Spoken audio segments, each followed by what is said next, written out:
the definition in the Bible dictionary for meat is seeds, nuts, legumes, whole grains, vegetables, and fruits, like the meat of a coconut, peel the skin off the orange. This is flesh of the orange. You know what I'm saying? Yeah. So they've taken that word meat and started to eat people and animals and all type of stuff, and decided they're gonna call that meat also.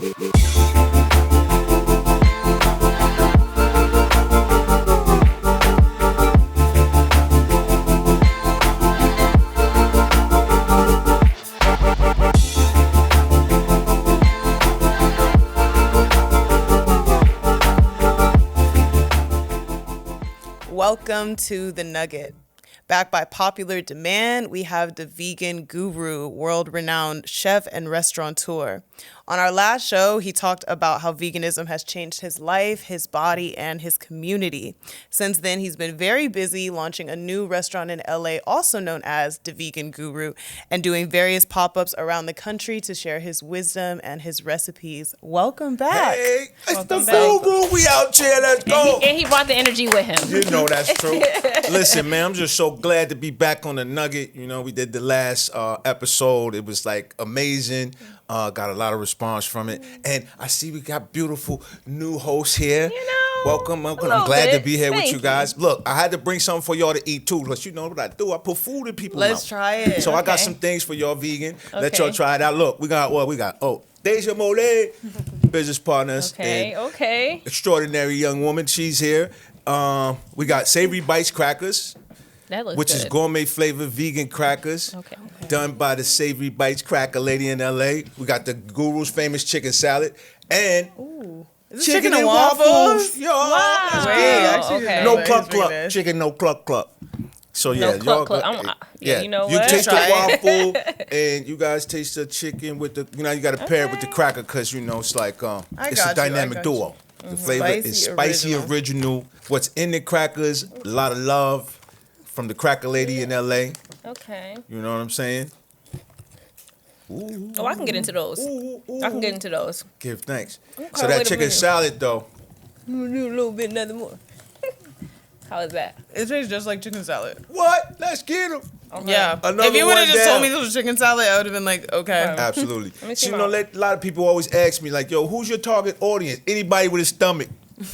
Okay, Yeah, wait, If you got taste buds, I'm coming after you. I need to see how this waffle gonna get though. Oh, yeah. Before you get too hype over there. Okay, yeah, cool. Just Wait, you got that 100% maple on there? Yeah, I do. We don't use no Buttersworth or no Angel Mama. We use it real 100%. Hey, I grew up on Angel Mama. You did a little something with that one. Yeah, 100% pure maple syrup gives you the minerals and the nutrients of a maple tree. You feel me? That's It's why. fluffy too. Oh, that tastes so good. You fluffy. Amy Russo run for her money. That's crazy. Let me just this chicken. It's fluffy, man. It's the Wait, what is it? It tastes just It's like the chicken sister and to my waffles. Fluff Daddy pancakes. My Fluff Daddy pancakes is famous. It literally just tastes like chicken and This waffles. looks like chicken too. No, like I was expecting something. I don't know. Not Word. that. Wait, this tastes just like. Okay, I'm gonna No, actually no, taste but it. what Yo, is people this? be like, yo, it's got skin. Yo, I'm pulling the skin Yeah. off of it, yo. Yo, but what is Guru. this? It's ancient Guru flavorcology. It actually does taste good, y'all. You feel me? Oh, now It's- you feel crazy. know, She was scared. She virology. was You scared. know, I was scared. I got you. scared. I got so you wait. covered. I got you covered though. Is this Because mushroom? I'm a texture person, It's so not for the mushroom. texture people, this is actually. Are you gonna tell me what this it is? is? This is actually good. This is the texture of chicken. Yeah. I'm the vegan colonel. Can't y'all tell? They got me like, Okay. It This is good. made from non-GMO organic soy protein, and of course I create that batter, the wet That's that batter, the splat. dry batter with that flavorology. You dig? So Give this is thanks. really Let me good. just Thank hear you for some sharing with us. Okay, yeah. You're gonna have to come back to that. Yeah, I'm eat the rest for You're lunch. invited to the cookout. Oh wow. I You are the appreciate that. cookout. I do that all the time. I've been doing this for 30 years. Hey, it was my 30-year vegan anniversary, April 23rd, Okay. folks. Let's go. Congratulations. I'm 30 years deep. Let's go. Yes, we love that. Yeah, so it's like I've been hearing your words for so long from so many people. The picky eater, the texture intolerant, the allergens, all of that kind of stuff. So I'm kind of experienced that getting around those things. Yeah. You know what I'm saying? I find that ironic because my older sister is a vegan and she was the pickiest eater growing up. Like she would have her food separate. Like when we were in high school, she would just have like Adwala juices or a smoothie. And so actually she embraced veganism when she got to college because she went to an HBCU in the South, Fisk University. Shout out to Tennessee. Shout out. And when she was there, it's a food desert. And she noticed like a lot of people, they had issues with diabetes. And she really couldn't eat the food in the cafeteria because it's all, pork loins or chicken or these other things. And so she got into veganism as a way of kind of just like trying to figure out eating in a food desert. As she was an extremely picky eater and the lifestyle catered to her in a lot of ways. Yeah, which is the reason why I'm doing the restaurants the way I'm doing them across. I'm in LA, but I'm coming to the Bronx next. Okay, and BX. coming back to Brooklyn. Found a way to scale up and get, my food all over the country because there's so many food deserts, and especially in our neighborhoods, where you, if you do have food, I call it doof. Food doof backwards, doof. You're doofy if you're eating something that they call food that's really not food. In these in some of our communities and such. So that's one of the things I'm on this year. Crazy. I've been doing it in different areas, and LA's the first getting ready to open. It's interesting that you chose the Bronx. Why the Bronx and not like Brooklyn or Manhattan? I feel like most people wouldn't even try to go to the Bronx to get vegan food. Last time I was on the Nugget, the health vibe behind it. So I'm coming to Brooklyn. I'm coming there quick. I'm doing them 3 months at a time. So when I hit Bronx is a big movement, but also Bronx. The Bronx needs vegan food a little bit more than like most people. You know what I'm saying? It's like when I got to New York, I was in Brooklyn. I saw there's some things, there's some options, but Bronx, Westchester. Shout out to Westchester County. I'm from Nauvoo, but there's no real vegan options that are sustainable for you. You know what I'm saying? You got people that they say, "Oh, we got vegan options." They take the butter out of the noodles. They give you salad. Those are not options. You know what I'm saying? We need real food. So because when I lived in the Bronx, it was just a lot of fast food or like Latin food of some sort. And Caribbean food. A very much comfort food place. You don't. If I wanted like a salad or anything, I would have to go to Manhattan. Or if I wanted anything like a healthy option.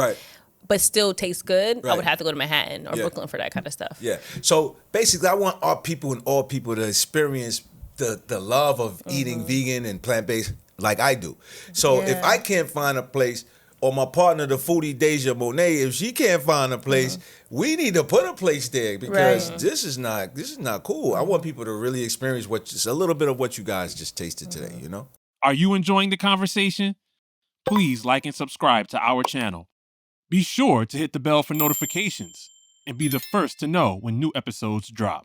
Do you have any nuggets of wisdom to share? We'd love to hear from you on the nuggets you've learned. Please comment below. Do you find that you're up against the misconceptions, especially with Black and brown people, and Black people especially, like towards veganism? Because I think it's been branded as this sort of like hippie LA white thing. And I always tell people, like, I visited India at a point, Bangladesh, Ethiopia. Like, these are places that actually have a lot of plant-based meals. And so this is like cultures that are thousands, hundreds of years old, and they're eating like mostly plant-based because they worship animals or whatever it is. Like, cows are sacred, so they don't really touch milk and these other things. But it's been branded as a white thing. And so how do you sort of battle I can those say this to you, that in the garden, there was nothing but plants and vegetables and fruits that God made in Genesis for you to eat. Like, you know what I'm saying? Like, it goes all the way back to the garden. You know what I'm saying? So it's like, I see a lot of, like, Miss Kiesha has some texture intolerance. That has to do with our people. The mayo thing, something that's white. Yeah, break that down for texture intolerance. Yeah, like, texture intolerance is like, it's usually an ethnic thing with Black people, like, if you see any white on something, it's like, like it's mayo or something, you can't eat it. You're like, oh, no, I don't want that. Make sure I don't see nothing on And it's crazy because I will eat mayo, but I only eat mayo on certain things. It's just, it's for me, it's like certain, avocado. We spoke about that, right? Creamy-ish, sort of. Yeah, it's kind of. Oh, okay, yeah. I would, for instance, I can eat ground beef, but I would not eat meatloaf. Like that mushy, like I cannot do it. My nephew calls it guggamuk. I can't do guggamuk. Also, no, I don't eat ground beef. He does not eat I got a 3-cheese spinach lasagna that's super famous. It's amazing. He won't eat it because it has the guru ricotta. Ricotta, It's good. See, it's guggamuk to him. How do you get over that? as with anything, you have to kind of gradually try certain things that you don't like. You know what I'm saying? Yeah. So here's an example. I was like that with yogurt actually for a long time. See what I'm saying? Yeah. Same thing. So here I have a client who doesn't like the mushroom thing because it's stringy makes the face, yeah. the gooiness of it, or whatever you want to call it. So how do you get her to enjoy mushrooms? You do a fried mushroom. Fried You mushroom, bread yeah. it, you fry it, you fry I it would hard. probably try that though. You fry it hard so that when she bites it, it's crispy. And then she go, wait a minute, this tastes good. What is this? Or you do the mushroom as a rib. Like I've had a mushroom, like the lion's mane mushroom on a kebab, and I could have sworn I was eating the rib. Like for real, eat me, 30 years. Right. So you do it in a way where they can enjoy it, and then. But they eating it like, what's this? Yeah. Right. That's mushroom. I do believe that I can, for me, like for instance, chickpeas, I will not eat hummus. But I will, I will, and I didn't even realize hummus was chickpeas. Wow, see, that's it. I will eat curry chickpeas. I will eat chickpeas in my salad. I love chickpeas when they have a little texture to them. But with the moment they are like mashed, I love French fries, but I won't eat mashed potatoes. See what I'm saying? You know what I'm saying? That's it's the very texture psychological. I will not. I won't do it. Yeah, it's psychological. But I will say I think like even talking to you, like the way I started to explore it too, and I want to get into like the New York versus LA conversation because I've lived in both spaces. Living in New York though, I wasn't introduced to like people being vegan. You hear like vegetarian, stuff like that. I would start to understand my body was like later in my 20s, like, okay, I'm not feeling it, or hormonally, it just wasn't. I already took out red meat and pork, but I was like, something about eating meat all the time just doesn't sit right with my spirit. So I was starting to experiment. It was hard, but then I think over time it started to get better. And when I got to LA, I felt like I had way more options of tasty like vegan food, like real good. Where New York wasn't quite there yet. They're getting there, but they weren't. So can you talk about that, like the difference? Wait. LA and New York? First, I want to get to you. You didn't finish answering the question about good. misconceptions before we jump into the New York. Okay, so maybe it's a thing where when we were younger and we didn't have, we came up in families low income, basically, you didn't have a chance to eat all of the things that you would love to eat. You wouldn't have meats or things until every 3 or 4 times a week or whatever. So when you become an adult, canned fruit. Like I didn't even eat fresh fruit until I was an adult. You're like, look, I'm about to get my ribs on, my chicken, y'all. I gotta get my, you know what I mean? And then if somebody come along and say, yo, eat some plants instead of chicken. Like, nah, I got to have my meat, bro. I got to have my ribs. Nah, bro, no, this is what I need my turkey. You feel me? I think that maybe because of the lack, maybe of some of us that have experienced that we get to the point where we can eat anything. We can do lobster tails. We can do steak, and you don't want to hear nobody talking about plants because and you think that it's gonna taste like sawdust. You think it's gonna taste funny. You think no, I need my meat. So I think that. What I do for people, though, is when I come across my people, especially because I went to California from New York, and never seen a mountain, never been on the beach, boom, boom, boom, got in and started walking around, lost 115 pounds, changed my life from a diet to a liver. I changed from a diet to a liver. You feel me? So when that happened to me, I came back to my people in New York and in the projects and such. I couldn't give them hummus and tabbouleh. You like chickpeas and you won't eat hummus. You feel me? I couldn't give them something that was so, raw food. You know, I had to come with a bacon double cheeseburger. Not a bacon double cheeseburger. Vegan though. Yeah. You feel me? I had to come with that fried chicken. Things that would remind them in their taste buds of what they're accustomed to and what they're used to.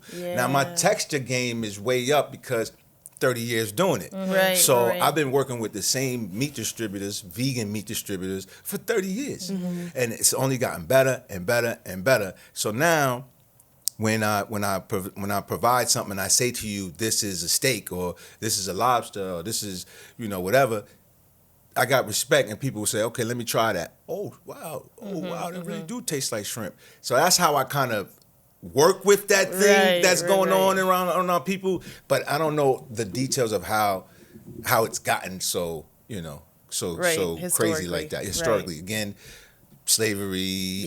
Most of it is always slavery. Scraps. I was gonna say scraps. Dependence on animals. Even generational wise, I'm trying to get my dad to eat a little bit healthier. He's not going to. Same. He's not. He just let him go do some food for him. Listen, It's over. if he would probably eat your food, but I would have to lie to him. Yeah. He would rather eat fried bologna still. Oh wow, my dad too. Like I don't get it. Yeah. Like I'm like, but there's better food. You know what? Both of our dads also spent time in prison. Yeah, and I feel like I feel like that kind of affects it. Yeah. You get suspicious about meals. You get suspicious about a lot of things, to be honest. But he'll judge me. Like I'll come home, he be like, oh, here my healthy daughter come, because I want to eat vegetables all day. I like as a meal. Right. Growing up, I didn't.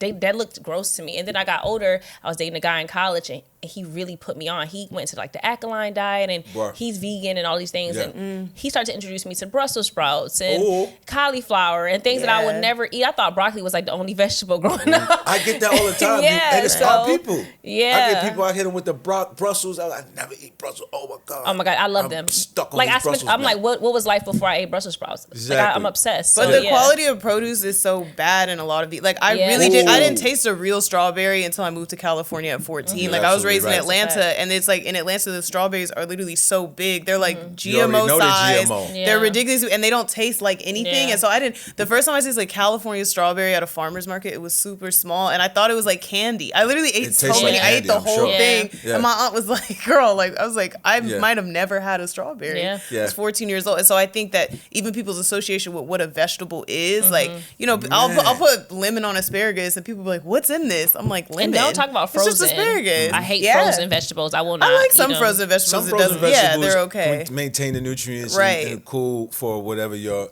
situation is at the time. Yeah. I wanted to tap in on you guys saying your dad was incarcerated because when I lost the weight, and my first step to me becoming the guru was I was working with a manager who was this tall, skinny guy.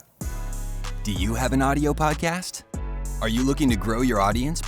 Partner with Prosper Digital TV, a virtual and full-service video production company. Visit www.prosperdigital.tv or call 718-622-0062 to get started today. And I talked about this last time about the water. I don't know if I told the story, but we went to the store. And he pulled out his license, and his face on the license was this big. I swear to you. I said, "What license you?" That was me. It was over 300 pounds. I said, "What? Bro, what did you do? Now this is me. Yeah. I'm dang near pushing 300. What did you do, bro?" He's like, "Man, I had to do a little bit. You know what I'm saying? I wasn't going to eat that food, man. So I started drinking water. Yeah. And I just ate the fruits." I said, "What?" He said, "Yeah, water. Take me to Rouse. I'm in LA. Yeah. Take me to Rouse right now." I went to Rouse, got a gallon of water, never separated from my hand till I was 115 pounds lighter. So a gallon of water a day will totally erase fat from your body. It's the number one fat burner. Water is the number one energy builder. And when you drink water, a gallon of water, in 30 days, you regulate your blood pressure. It's dang near 99.9% possible for you to have high blood pressure. So I need that for all my people y'all need to chime in. And also, I think too that I do believe that now. I mean, with social media, I do think it's important because a lot of what I adapted with eating a little bit healthier was from seeing influencers do it too, right? Like, or even understanding, like, or buying water bottles that hold me accountable and stuff. Right. So I do know there is a large population of people of color in our community who are trying, and they're using their platforms to tell that. And I think that's why it's so important to do that, even though because we're on social media all the time. So what we're seeing. I'm like, oh, okay, let me try that. Versus like my father, he's not going to. I got you. You see what I'm saying? Yeah. That's when Guru got to go to his church. That's when you got to step in. Guru got to go to his city and do the pop-up or whatever and smack him in the head with so much incredible grub. You know what? You should do a family reunion series where you just pop up and trick people into thinking they're eating like... Yeah, that's a nugget, yo. That's a nugget. Cut the check. Cut the check, No, the first time there's an Indian food called lasuni gobi, and it's like breaded cauliflower, and it tastes exactly like sesame chicken. Like I checked it a few times. Like I kept splitting it because I was like, because even the crispy part tasted like a bone, and I was like, no, is this definitely cauliflower? But the Indians they bar it when it comes to that. There's some fly stuff now. See, I'm 30 years in. Back when I was sawdust and birdseed. Back when I started, right? Yo, but y'all got all type of textures, different things. Yeah, and a lot of Ethiopian food too. Like Anastasia Monet, Ethiopian crazy food. Are you nuts? Yeah. We love. Yo, shout out to my man Ross in Brooklyn. You know what I'm saying? Amazing vegan. Vegan Ethiopian. Right. We love but it. I was gonna say, Keisha, to your point, for every like social media influencer that's like healthy eating, I feel like there's a million amateur black chefs that use a lot of like heavy cream, parsley, lobster. Like they're so meat based. I'll see a plate that's like lobster, steak, shrimp, mashed potatoes, and I'm like, terrible. I said, how do you sleep? Like, what are you doing? It's too heavy. Yeah, and I don't want to shame. I don't want to be a place of shame, but I'm just sort of like, you get a food culture, and now they're opening restaurants, and it's like brunch culture where it's just a lot of alcohol, a lot of heavy cream. I didn't even know people cooked with heavy cream to that extent until I got on. And you have some social vegan, media. you have some vegan establishments that are copying and mimicking that kind of thing and giving you vegan mashed potatoes with chicken and waffles and all on the waffles on the mashed potatoes and then the chicken. Just carbs on carbs on carbs. Vegan. Like, what are you doing? And so I'm just kind of like, for you, where does balance fit in? It's actually creating like not just a vegan diet, because you could literally eat like Oreos and like whatever every day it'd be a vegan. Yeah, you know, absolutely. where is like but the you real can sense be a junk food vegan. Exactly. All things masters seek balance. All masters seek balance. You feel me? That's real. So when I speak about water, what's the most, you know what I'm saying? Yeah. Water. Water's always going to find that level. Where am I? Where I got to go? I'm balanced. I'm chill right here. You feel me? So water. When you drink the water, curbs the appetite, because the brain impulse for hunger and thirst is exactly the same impulse. Right. So if you don't know, you're just going to always think you're hungry. And the TV and the commercials and things that you know that go on teach you to always think you're hungry, because they always show you food. So you get up from you might be thirsty, right? You get up, let me see what's in the fridge. Let me see what I want to eat. If you ask and let me see what I want to eat, if you don't know, like the lion, that you're going to grab that limping zebra that's coming by, you're thirsty. You are not hungry. You feel me? You open it, Especially me, I'm an emotional eater. So if I'm going through something, I definitely, I'm like, I need to feel better. How's your water intake? How do you do? No, I do a lot. Okay, but good. I will say, like, I started a new job recently, and I'm gonna have to, like, I bring my water bottle now to hold me accountable, because if I'm just there, I won't pick up a glass, drink water. But if I see that water bottle with the marks throughout the day, it'll hold me accountable. Absolutely. And even with snacking, when you do have people who are like emotional eaters, and you know your mental health plays a part in how you eat, I do try to get into like even vegan gummies now. I love, if I am going to snack, I want it at least to be that's a plant-based gummy. So the balance is 4 to 6 meals you're snacking, but you might only get 2 meals. You might eat half of one, and then the other one becomes the other part becomes a snack. Right. So that one meal is a meal and a snack. You see what I'm saying? And then you're drinking your water. You know what I mean? You know, you're only hungry when you're really hungry. Superstar students of the Nugget, y'all know that you only drink water 30 minutes or for an hour before or after you eat. So you get your water in, and now you're balancing, because you're not hungry, and you know you're not hungry. And so you'll be like, oh, that commercial came on, I'm good. You know what I'm saying? I'm gonna finish this off later, boom, boom, boom. And then you'll start to develop eating plan. I don't say diet, because you diet, you kill it. You diet, you kill it. Yeah, it's death. Yeah. I say eating plan. You know what I'm saying? So what we do is we encourage our people to develop an eating plan. So an eating plan is it's more friendly than diet. Think about it. You're putting life into you, as opposed to, I'm just on a diet. Let me go to I don't like diets. Let me go to that place. They're too temporary for me. I like for me, when I adapt, sometimes I'm trying to do a lifestyle change. Like this year, everything I'm doing as far as my diet goes, I'm trying to like work through emotional eating and things. I'm like, I noticed if I call things a diet is so temporary, I won't take it as serious. But if I hold myself accountable to a lifestyle change, you know, then I'll adapt it and really take it more serious. Exactly. So, I just finished Ramadan because I'm Muslim. Okay. And so I don't eat pork, and I have a pretty strict, you know, things that I will eat, things that I won't eat. But I find that like the spiritual aspect of cutting out or like changing the times that you eat and the things that you eat, because you know it's not just like, oh, we don't drink water, we don't eat anything all day. Like we also really do try to practice like discipline and like really think about the things that we're consuming. Yeah, I know that you fast. Because I did Daniel's fast, and I actually lost 13 pounds in 6 weeks because I kept the I kept doing what was a part of the fast afterwards, like a certain time frame, like what you're saying, the water intake. I couldn't have anything but like basically like beans and vegetables, like for those, and how you prepare your food. Right. I actually already don't eat fried food, so when I was baking and sauteing things, I was able to like really see the weight just fly off of me. Right.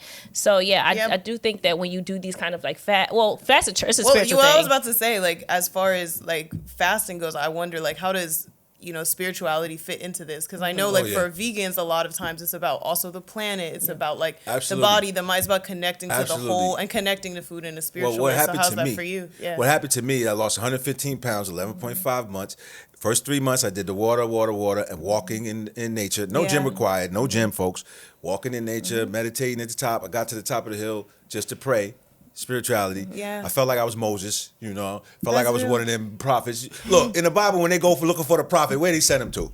Right. They don't send them down the corner store. Go up in the mountain to you the go top up, of such and such, and be careful. You might get burnt by the dragon that's over there. But pray and have your faith and go get Elijah. Tell him come down. I need him to interpret a dream. Yeah. But they always sent people to the mountain. Yeah. To the mountain or the cave. And even Jesus' most famous sermon was where? In the mountain. Sermon in the mountain. So I think that they always went to the mountain. I think that was always what you did. So I started walking this hill, and it changed my life. I lost the weight, but at the same time, at the 3-month mark, I did the master cleanse, which is lemonade, lemonade, and the 3 Hebrew boys. Lemonade, which is called in the Bible pulse, because they say, he says to the jailer, let me just say this real quick, set it up. Break it down.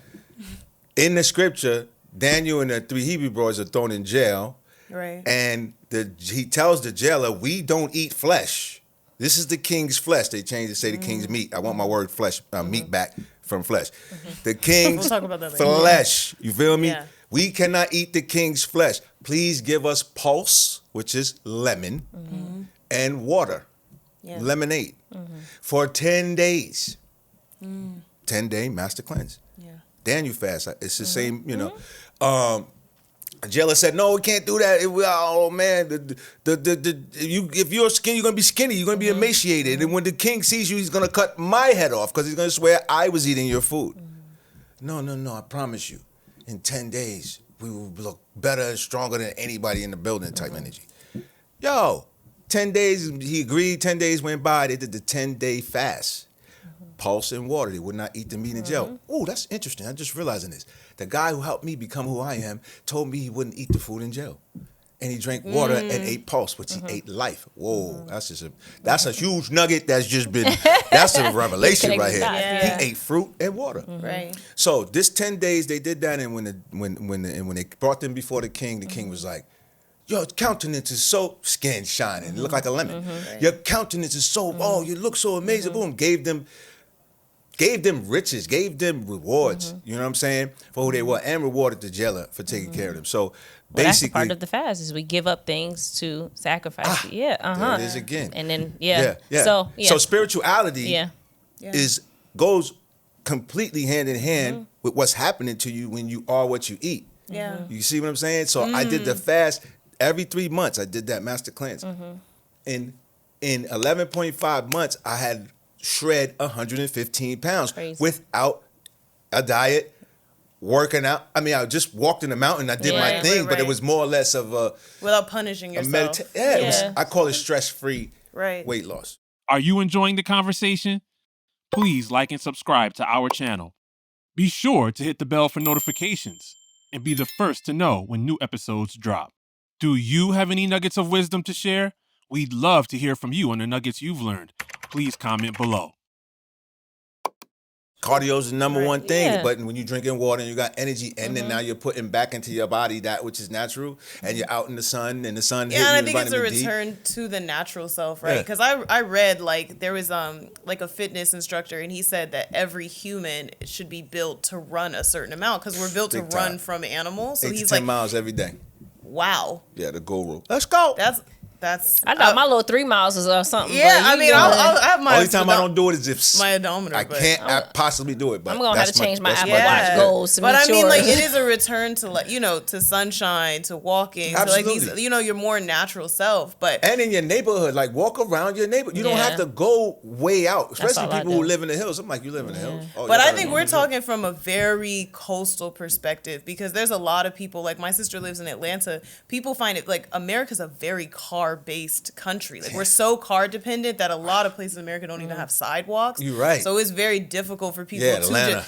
I mean, you've seen it. Yeah. And it makes it extremely difficult. And I kind of wanted to talk about that, like, how I think a lot of people, it's not even necessarily access as much as they hold a sense of shame towards their lifestyle. Like, if you are obese or you're dealing with weight problems, which this country so many people are, and you want to try something, but it feels like, I can't do that. I can't lose 115 pounds. Or how do you make subtle changes, or how do you kind of deal even mentally with that conversation? We're going to keep it on the water theme. Look, I did it with water and walking. Cardio, water and cardio. But the thing is, when you're over, I was that guy. When you're overweight, you don't want to go to the gym. Yeah, and that's the last place you want to go. Right next to you, like, what? That's the last place you want to go. No, I'm not coming back tomorrow. Like, I feel bad terrible. I can't do a pull-up. This guy's pulling stuff up, doing all kind of stuff on the joint. I can't do it. Yeah. No gym required. That's what happened to me. So I tell my people, no gym required. Look, love you. You are you. You're under there. You look in the mirror, you see that weight, but you are in that skin. You're there. Trust me, I was there. I was underneath. Feel yourself underneath by starting one day at a time. And what about people that are just going to stay, like, okay, I'm going to let you finish. Okay, go ahead. Like, people that, you know, it can't just be all about the diet, but they, you know, people that are naturally bigger, or people that have hips, or, you know, people that is like, they keep weight on no matter what, but they still are like, I want to make this lifestyle change as far as health goes, because I just don't want to make it all about getting thinner or no, it's not about weight. thinner. It's about your body will seek its natural weight. It's that simple. Your body will seek its natural weight. You got to look at the zebras. I'm going to go back to zebras, folks. Nugget fam, zebras. The zebras are all the same size. Yeah. Look, even a tribe. You see a tribe in Africa? Right. All of the guys are the same size. Why? Because they eat the same food every day. The zebras is vegetarian, vegan animal. It eats the same food. So the herd, everybody's basically the same size. And the reason why, their stripes are their defense mechanism against the lion. They have to blend together. You know what I'm saying? When they run, and the stripes confuse the enemy. Right. So if one zebra's obese, sitting there, ain't been running around the grass, ain't been doing the jump, ain't been doing the zebra games. Right. When the lion come, he come, where y'all going? We out of here. Yo, wait up. Yo, blend with me. Yo, hold up. Yeah. No, you are breakfast, lunch, and dinner. I can't. For the pride. It's over for you. So what I'm saying is, what we need to do is find that universal back to the garden. What are we really meant to eat? Yeah. Your body is not even meant to eat flesh. Right. Your intestines, you're all at 40 feet. That ain't for no pig feet. Yeah, because I definitely sleep better. I feel better. I feel like, and I did shining, look glowing. You know everything what I'm saying? just a little better when you take out. Yeah, that's a fact. Give thanks. And I help people only because I'm that guy that says, okay, we can be plant-based and we can be, youthful and in shape forever. Like, you can really be active. You know what I'm saying? But you can enjoy food, everything you used to eating. What you enjoy, then it gets better and better and better because your taste buds are new every 2 weeks. Right. Acquired taste. My people who know me could tell you, I'm excited. If I had that chicken and waffles, I'd be acting like I just had it for the first time. Yeah. That's the way it feels when you're enjoying food. That's why you'll start to explore. I think it's also the feeling that you haven't had it for the first time, right? I feel like it was actually being like, I've had this my whole life. That was actually the feeling I just had. It wasn't like, oh, I'm having a vegan. It was actually me being like, I had Amy Ruth's chicken and waffles, shout out to Harlan, like 2 weeks ago. Okay. And it tasted like that. I was like, this sounds like something I've always had. And I think for me, because I'm from the South, like soul food, it's such a spiritual thing for us that it's like, it feels like home. And for me, I feel like it's less about being like, oh, this is something new and grand. And it's more something like, this feels familiar. And this really lives up to the soul food name. Yeah. Because when you enjoy you keep the food, it doesn't lose the soul. Yeah. Yeah, it's beautiful. When you enjoy this type of food, you actually, that's why it's better and better because I'm thankful that I'm not, eating a dead animal or dealing with something that's going to harm my body and such. So when it's a gratefulness. You know what I'm saying? Right. And you're supposed to say grace over your food. What's better than to bless the animals that have not been killed and put on the table than to bless the turkey that can't cut off and burnt up? And, don't do that. Come on. I'm an empath, so everything that you no, for real. Like, and that's another thing. I still eat chicken and turkey, right?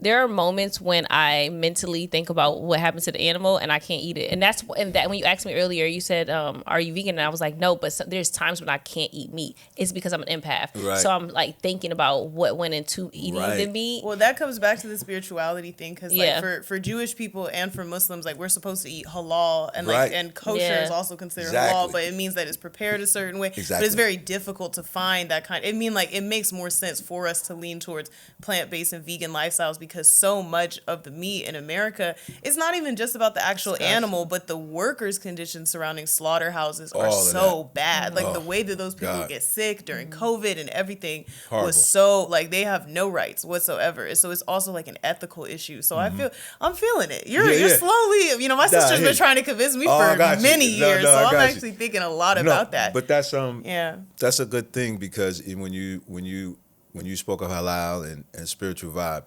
that's where this thing grows for everyday people. Like if you're not like a religious person, whatever, but if you start to take care of you, you know what I'm saying? I always say we're the blades of grass, like we're all blades of grass. I think it's just kind of hard to, especially living in cities like New York or LA, that it's kind of hard to when you have, well, not so much LA, but New York, when there's a culture of just like going out and being social. I know while I was fasting, I didn't even want to go out during that time because I found it hard to accommodate what I needed to eat off the menu. Right. Because then I'm starting to pick it apart. And then I'm like, going into that. So I can't wait to try your restaurant in LA because, I would love to invite my friends instead of us going here and then I get the one or two items on the menu. I'm like, here's a whole menu. Full scale. Breakfast, lunch, and dinner, desserts, and it's all good food baby. Still. And we get to accommodate that because there's so many places. Yes, it's becoming, more of a thing now. You do see a lot more vegan options, vegetarian options, all these different things.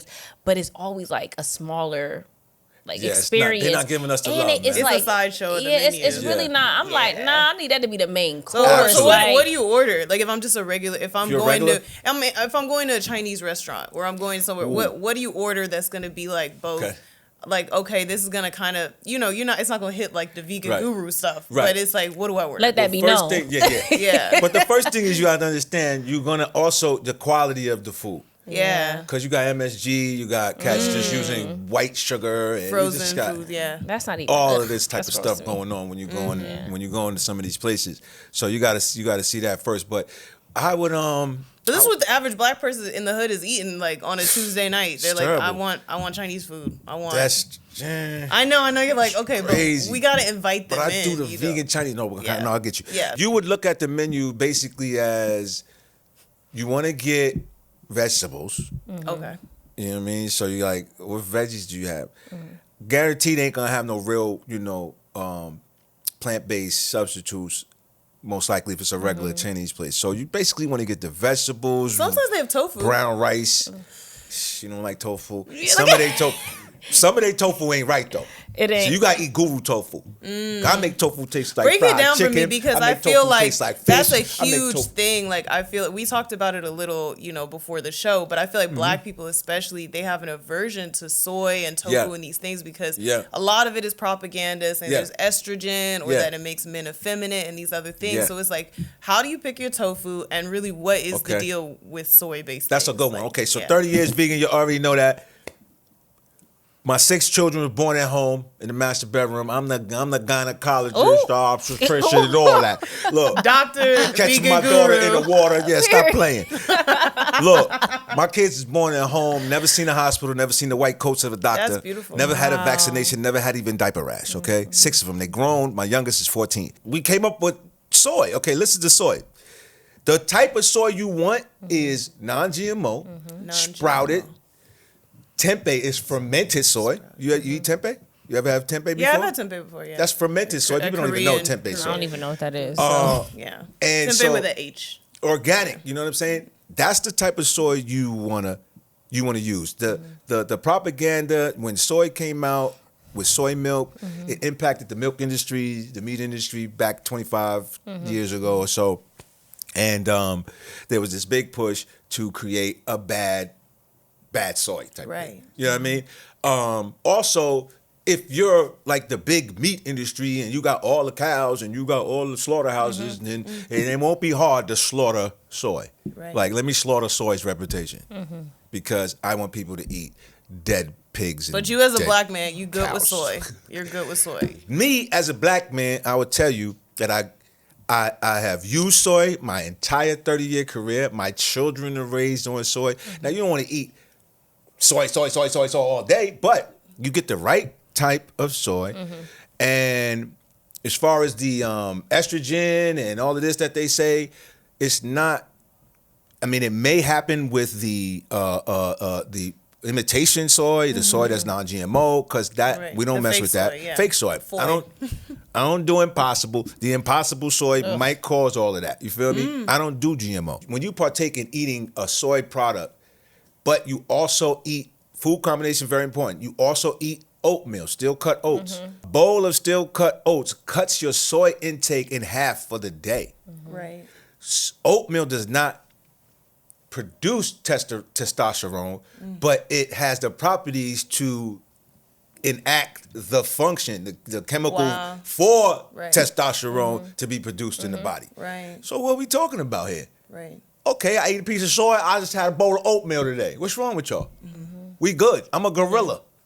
Period. Not a like gorilla. I'm not a female. I'm a gorilla. Period. 30 years strong. So with that being said, my children, very healthy, very beautiful. Never had an issue. Wonderful, intelligent. So this soy thing, we need to do more research, folks, and don't just take the word that someone says to you and it cause that to make you miss out on something that might be great for you. There's another thing I think black people are doing. I don't know if it's black people, but these people are creating a wedge between vegan and plant-based. Stop it. Not the little mini wars. All of y'all need to stop. You know why I'm telling you need to stop? I'm vegan 30 years. Guess what? We made up plant-based. That's what I was saying earlier. We made the word up because people hated the word vegan. They were scared of vegan. So instead of me saying to them, I'm a vegan chef, I say, hey, I got plant-based food. Say plant-based instead of vegan because they don't know. It's also just trendy. It's not associated it's just a trendy with a lifestyle. I feel like you kind of have to. It's like a nuance of like trendy words and things. Well, vegan is also PETA. Like a lot of PETA took on the term vegan because it also was people who won't wear leather, like who won't participate in anything that harms animals. And so that type of that's thing. people they get caught up in something that's very politicized. So plant-based takes the politics out of it. It just makes it about a personal choice. They've also created this plant-based, meaning it's made in a plant. Look, don't take Impossible Burger that they done created and say that all plant-based food is made in a plant just because Impossible Burger is made in a plant. So what do you like? What's the term you like? Me? Yeah. I love them both, but they're putting this thing spin on them. Like vegan and plant-based is the same. Yeah. Flesh and meat is not the same. Yeah. So you see what I'm at? You were passionate about that one there. Yeah, break it down really quick. It's true. Meat is seeds. The Bible, the definition in the Bible dictionary for meat is seeds, nuts, legumes, whole grains, vegetables, and fruits, like the meat of a coconut, peel the skin off the orange. This is flesh of the orange. You know what I'm saying? Yeah. So they've taken that word meat and started to eat people and animals and all type of stuff and decided they're going to call that meat also. Yeah. You're eating flesh. If I took a piece of your arm and sauteed it up, I have it tasting like that chicken you ate. Why? Because that wasn't chicken, and you thought it tastes like chicken, didn't you? All right, then. So if I take a piece of a horse and hook it up, you gonna swear you eating chicken if I tell you it's chicken? Flesh is flesh. Look, when they do laboratory rats, is a laboratory rat you? Just no. But if they put something on a laboratory rat and the rat gets pimples, right? Oh, so you don't like pimples. That they've co-opted the word meat to mean flesh? Absolutely not. I want my word meat back. Okay. Give it back. We're gonna give it back to you. We're gonna start a campaign. Give it back to you. Thanks. Should we take some audience questions? Yeah. You were so popular last time that we got a flood of questions, comments, emails, ask you some questions. So we're gonna pick some. Okay. How has veganism helped your mental health? Okay, when I was overweight, I was depressed. So let's just understand that. Like you said, when people feel a certain way, when they're overweight, they go to the gym, they come out depressed. They don't come out happy. You know what I'm saying? So I was overweight, so I had a vibe with depression. When you start to purify your system, like you start with a cleanse, you kind of find out what you're really, who are you? You know what I'm saying? And in order for me to be able to overcome my depression, I had to find out who I was. And I found out that I was a regular dude inside of a body that was overweight. And how can I bring that guy out? Well, I was turned on to the vegetarian food by my manager when I moved from New York to LA in the music business. And I immediately realized that me drinking water and walking became a meditation. Right. It's a walk meditation. So what is the best cure for depression? Knowing yourself, but prayer and meditation. Because then you know yourself, but then you connect to a higher vibration and through that meditation and such. So with the food, being that you are what you eat, a healing thing for my body, I'm becoming more of that food. I'm becoming more alive with the sun. I'm becoming more alive with the mountains and so on. So it just became a brightness for me. So I get happier and happier. You know what I mean? So I would just say also that in the flesh foods that we eat, there are a lot of chemicals, there are a lot of dyes, a lot of different things in there that can cause a chemical imbalance in you. You feel me? Where you can, They said it's even connected to like autism and all these different things with kids. Yeah. They say They say a vegan diet is a vegan eating plan is the most effective, for kids with autism. You know what I'm saying? They recommend that. I want to bring in my partner on this question. Do you have an audio podcast? Are you looking to grow your audience?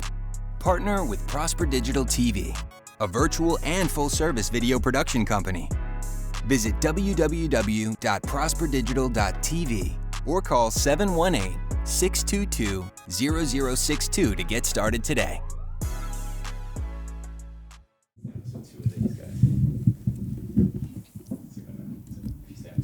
Wow. So, hi, welcome to the Nugget. Deja You're so beautiful. Thanks. Welcome. Thank you. So we're gonna let you introduce yourself, and as the vegan guru was saying, like we know that the vegan lifestyle has sort of completely revolutionized and changed your life, and he was saying that it started with a healthcare, but we want you to tell your story and then a little bit about how you guys work together. Okay. Well, I'm Deja Monet. I'm co-owner and chief operations officer of the Vegan Guru LLC. So we've been doing things like healing missions, private chef services, all types of great plant-based adventures together for the past 4 years. But when it comes to my story, and I've been vegan for going on 4 years now. Wow. Part of that change was because when I was 21, I was ill, and I had 7 doctors. I lost 33 pounds within a month. I wasn't eating. My speech became non-existent. I couldn't even talk. I couldn't even hold myself up. So in that moment, I was already a spiritual person, but I really tapped into my spirituality a little bit more because it's just you, and it's kind of like fasting. If I'm not eating, I'm only drinking water, probably some fruit, I'm by myself, I'm really in my thoughts. Right. So at that point, I said, okay, when I come out of this, I'm going to change what I do. And I know that it was something that I put in me because I kept telling the doctors, there's something in me. There's something that has invaded my system.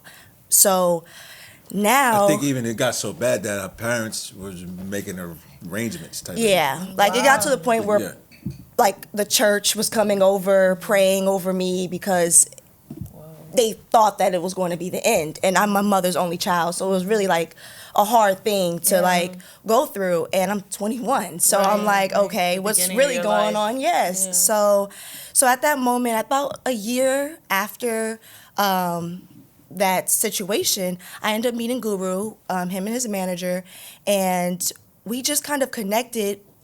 I didn't even know he was a vegan chef. Somebody just told me, oh, come over. We have a chef there. He's going to be making some food. He asked me, what do you like to eat? I'm a big seafood girl, like beforehand. I love seafood. So I'm like, well, I like seafood. He said, okay, well, I have crab cakes and garlic mashed potatoes and asparagus. So he made something, and I'm just eating it like, wow, this is great. Then he tells me, those are vegan crab cakes, vegan mashed potatoes, and vegan, obviously the vegetable asparagus, but there's no butter, you know. So I was like, what? And so I knew right then and there, okay, I found that person that can help me transition, because my mom is from Los Angeles, my dad is from the Bronx.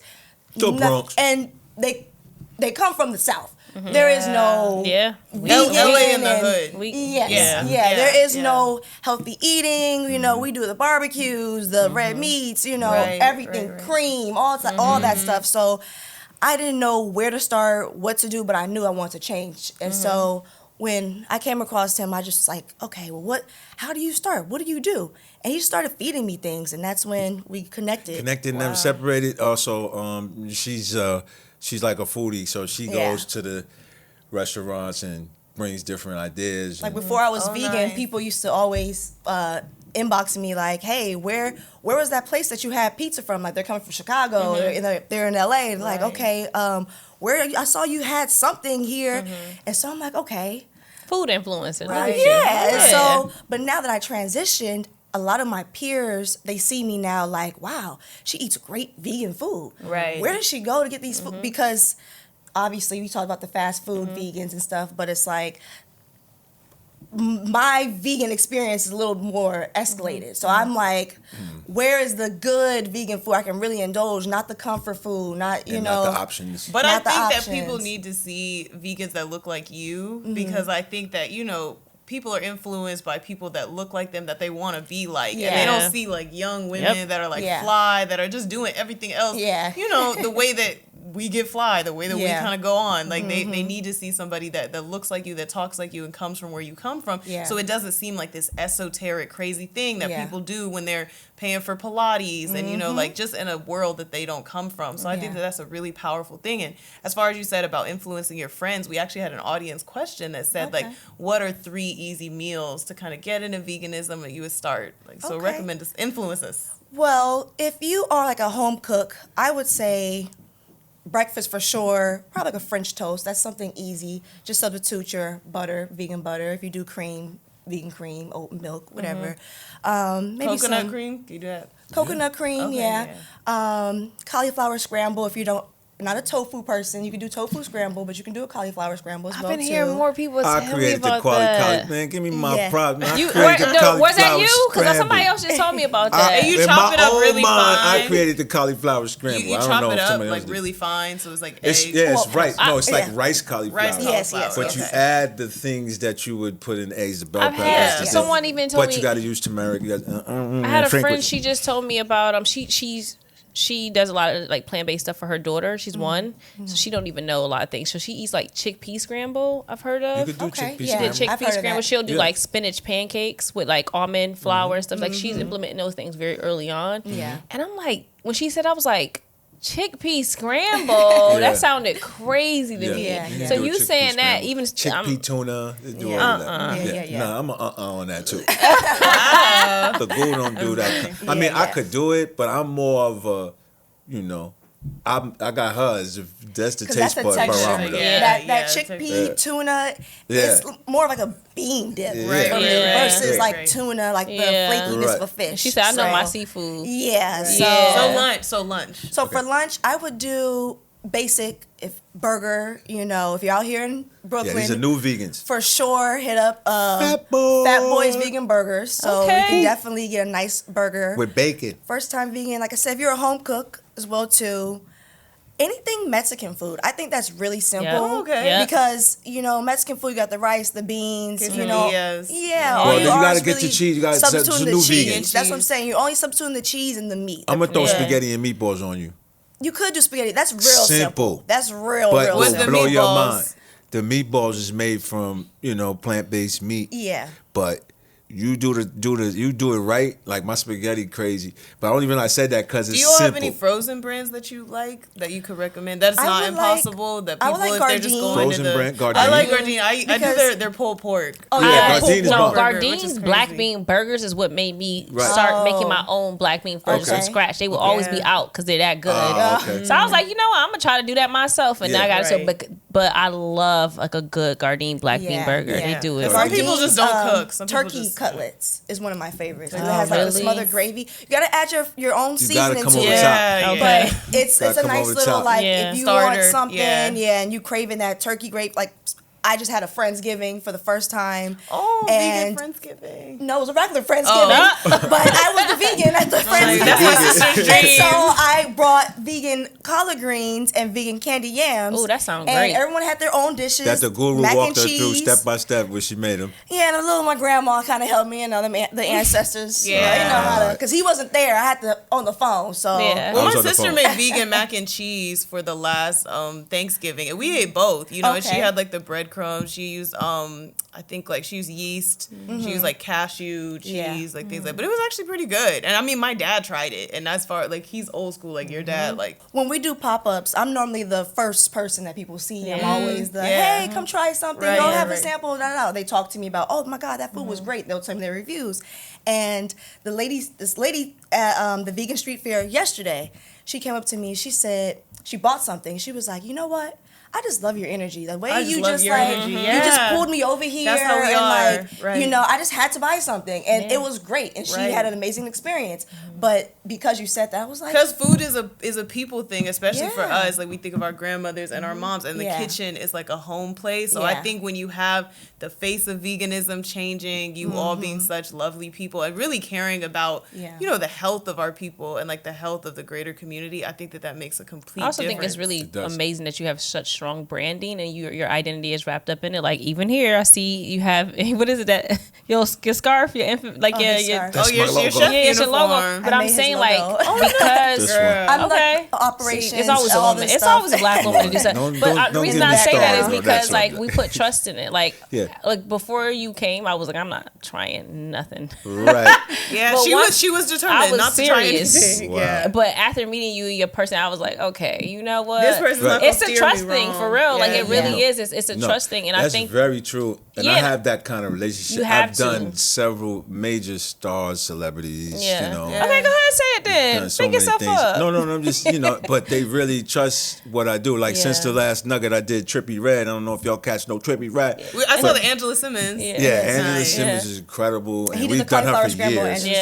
That's her favorite. One of her favorites because she don't do soy. So I actually created the cauliflower for her. Yeah. But you know, you got these rock stars and you got these amazing people who I get into their kitchen and their fridge and their real life. Right. You know, that's their personal. Whole life. You know what I mean? Then they come and they talk like she would tell you, we do healing missions where people haven't been out to bed in a year. And in 1 week they're walking around talking about what is going on. Bro, I ain't had pain in my stomach since I had your first bite of food. That kind of thing. So I think it's important to continue to strengthen that brand as you grow and your brand goes, and with people that you bring on your team, because for people who are a little bit more stubborn like myself or our fathers, you know, it's the trust we get our trust from people, not necessarily the food, but as soon as we feel that comfort, right.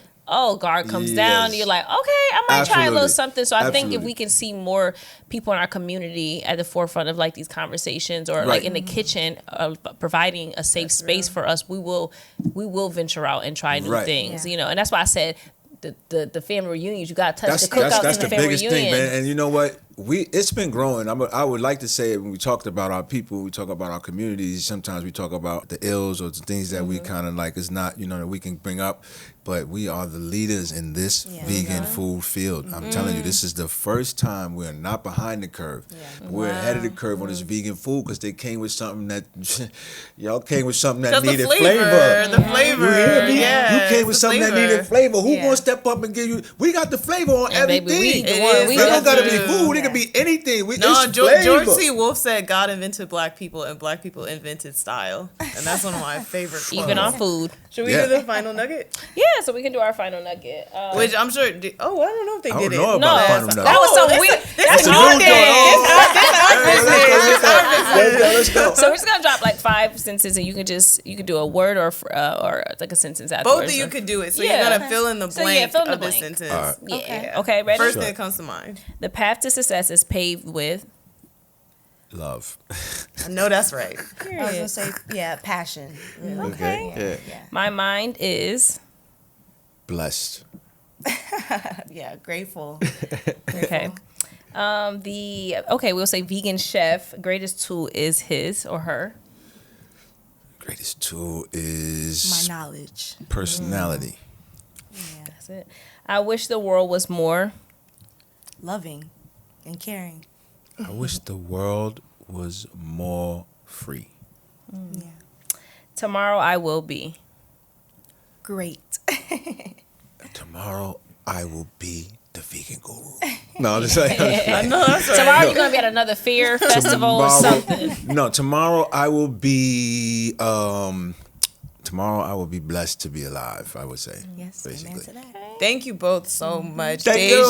the vegan guru. Appreciate y'all. That was amazing. So I want to give everyone a chance to support you guys' newest ventures. I know you opened the Vegan Guru restaurant in LA, where we'll be able to find information about you at any time. Yeah. Deja, you can take that one. Okay. Yeah. Well, you can follow him on Instagram, DA Vegan Guru, Dove Vegan Guru. YouTube as well too. Check out his videos and interviews. Make sure you check out the Nuggets last podcast. And then for inquiries for private chef services, catering, meal plans, or whatever questions, consultations, just email bookveganguru@gmail.com. Also, we're doing the Vegan Street Fair. We're going to be in Atlanta. We're doing Tarsili's Raw Reality, Wizards of Raw Food in Atlanta also coming up in the week. And our kitchen will be opening within the next month. Right, and we're in the Bronx. Put it this way, wherever we are, if you follow on the gram, we will be serving food. You will have the opportunity to pull up and get whatever you need. Again, Atlanta is the next city that we're going to go crazy in. Okay. Nice. Yeah. Well, this has been The Nugget. Thank you all so much for watching. Hey. Amazing.